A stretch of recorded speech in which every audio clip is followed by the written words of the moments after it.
Durant la foire du livre, Amnesty International demande à des personnalités de partager avec le public leur liste de lectures favorites.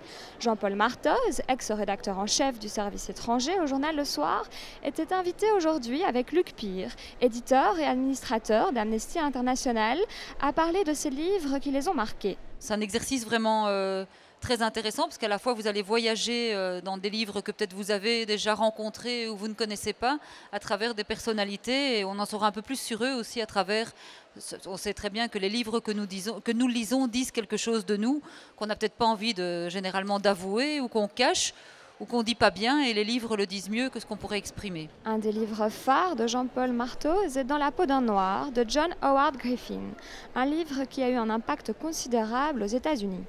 Donc John Howard Griffin, c'est un journaliste américain qui était, d'abord c'est intéressant de le dire, qui était dans la résistance française en 40-45 et puis ensuite est devenu un écrivain et puis dans les années 50, lorsque a commencé à vraiment se poser la question des droits de la minorité noire aux États-Unis. Donc lui en fait est revenu de la résistance avec un idéal de liberté pour son pays. Et alors il a passé un certain nombre de mois dans plusieurs États des États-Unis. Il a publié ce livre qui a eu un impact considérable aux États-Unis et qui a fortement influencé le débat, notamment le président Kennedy, qui a vraiment été impressionné par ce livre, parmi d'autres choses. Hein. Ce n'est pas le seul livre, mais je trouvais que là, on était dans ce qui m'a toujours motivé, c'est qu'on est à la fois l'égalité entre tous les êtres, c'est quelque chose qui, pour moi, est fondamental, mais aussi, ce qui pour moi est fondamental, c'est la cohérence dans les pays démocratiques, qui donnent des leçons de démocratie dans le reste du monde, mais qui chez eux tolèrent des situations d'inégalité ou d'injustice. Pour Luc Pire, l'histoire de Caril Chessman, cellule 2455, couloir de la mort,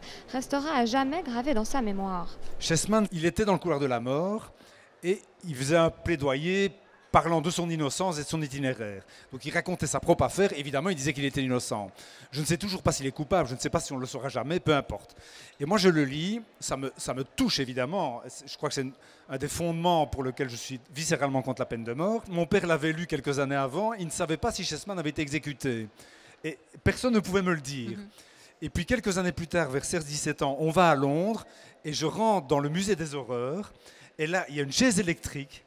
Et il y a Chessman, où il est marqué l'exécution de Caril Chessman. Et donc, ça m'a choqué, comme si je voyais un de mes héros se faire tuer en direct. Mais ça m'a vraiment profondément choqué. Je suis encore ému aujourd'hui de l'avoir appris comme ça. Donc je l'ai mis. Oui, c'est comme si tu avais développé à travers le livre une forme d'intimité, en fait, de proximité.